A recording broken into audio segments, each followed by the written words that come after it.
Live from Fargo and serving you on TV, online, and on the go. This is Valley News Live at 10. Your favorite morning meal may contain a chemical used to kill weeds that's been linked to cancer. Lab results found a weed-killing chemical found in popular cereals and granola bars like Cheerios, Lucky Charms, and Nutri-Grain bars. Of the 45 oat products tested, 43 of them contained glyphosate, which is found in Roundup weed killer. Valley News Team's Katie Opperly talked to people who are concerned that the foods that they're eating may no longer be safe.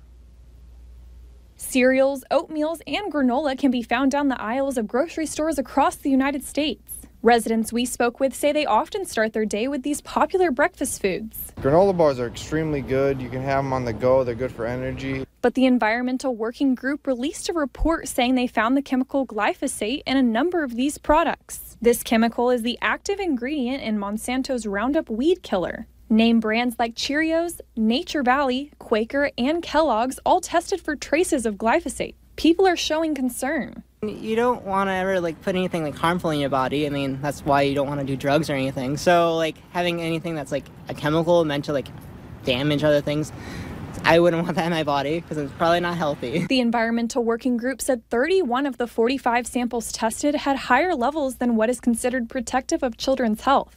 A Moorhead resident said the chemical has no place in his food. I would hope that they wouldn't find it because, people of the earth, they're meant to eat natural foods, greens that grow from the earth with no pesticides and stuff sprayed on them. Monsanto defended against the study in a statement to CBS News, but this chemical was cited for causing cancer in one California person just last week. If it does become something that is obviously known and that can obviously cause cancer, then I would say that I would hope for it to go away. People in the valley that we spoke with all said they would stop eating products with chemicals like this found in them if there was any potential danger.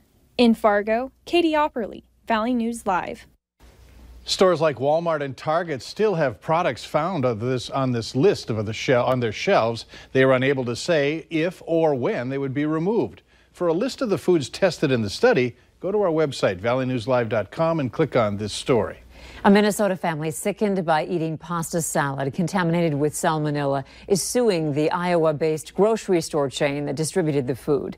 The suit alleges a woman, her daughter, and her grandson became ill after eating pasta salad bought at a Hy-Vee store in Winona, Minnesota. Hy-Vee issued a recall for the product last month. Federal health officials say 79 people across 9 states were sickened, including 18 who needed to be hospitalized. A Hy-Vee spokeswoman says food safety is the company's top priority and that an investigation continues at the Nebraska facility where the pasta salad was made. The lawsuit seeks an unspecified amount of money for medical costs, pain and suffering, and wage loss. A Barnes County man was sentenced to serve a year and a half in jail after being convicted on child sex charges. Brady Jorison was charged with having sexual contact with an 8-year-old girl and showing porn to a minor stemming from an incident on November of 2016. The 5-year prison sentence was issued with all but 18 months suspended. Jorison will be on probation for 2 years following his release. The opioid epidemic has hit every pocket in America, no matter what age, gender, or socioeconomic status. Now North Dakota pharmacists are taking a frontline approach to stopping overprescribing. The program is called OneRx, and it will give pharmacists the ability to judge a patient's risk for opioid misuse or overdose before filling a prescription. The hope is that patients will engage with this and will find that they're able to receive help from their pharmacists in ways that maybe they hadn't thought possible before. 61 North Dakotans died from an opioid overdose in 2016. About 80% of people who become addicted to opioids start with prescription pills. Cooler temperatures weren't too bad today, but there's nothing wrong with warming up and staying that way for a few days. Hush, today was nice. How about tomorrow? Well, it looks like we're going to warm up and stay that way for a couple of days as we are expecting some heat to return, but we've cooled off quickly this evening. We have low 60s here in the Southern Valley, a few 50s where you see the green splotches on the temperature contours. Showers and thunderstorms in southwest Minnesota are remaining there, but southern Roberts County seeing some sprinkles of rain. Those are pushing northward, but likely will fall apart as we head through the next 2 to 3 hours or so. Your hour-by-hour forecast for tonight, there will be a chance chance, mainly in this area here along the South Dakota border, of seeing some fog develop overnight. Well, pretty quiet otherwise. I'll have details on that warm up, how long we stay warm, and we'll talk about our next chance of rain here in just a few moments. Look forward to that. Thanks. Yep. A simple post on Facebook or Twitter. That's all it takes for a company to decide to hire you or not. Valley News Team's Joseph Ojo reports on the big mistakes people are making on social media and things you can do to avoid conflict with potential employers. As a freshman in college, it's easy to think, who cares what I post? I'm young, but students we talk with on campus say it's better to not risk it when it comes to employers. Posting pictures of underage drinking or drugs. People usually post inappropriate pictures and some religious comments and all sort of stuff, which create hatred and creates a negative impression on the person. While there may be apps out there that help with getting rid of tweets that can come back to haunt you, students on NDSU campus tell us it's better not to post a bad tweet at all. They don't really realize that they're posting this to the world and that once you put it online, you really can't get it offline, and anyone can go on your social media and find this with minimal efforts. Jared Roth says that many times students are not thinking and decide to post on Facebook or tweet in the spur of the moment. And that is why he puts his best foot forward to make sure he represents himself the right way. Maybe just because I think it's cooler because they want to fit in. I just conscious about how people think what I posted. Several we spoke with would not go into detail about posts they may have had to delete, but they did have advice for freshmen so that they would not suffer any consequences down the road. One should be cautious. So in order to know whether one is taking a right decision of posting or not, they should check out other profiles of other people so they'll get an idea. Inappropriate post, they might suspend the employee, or they also may fire the employee.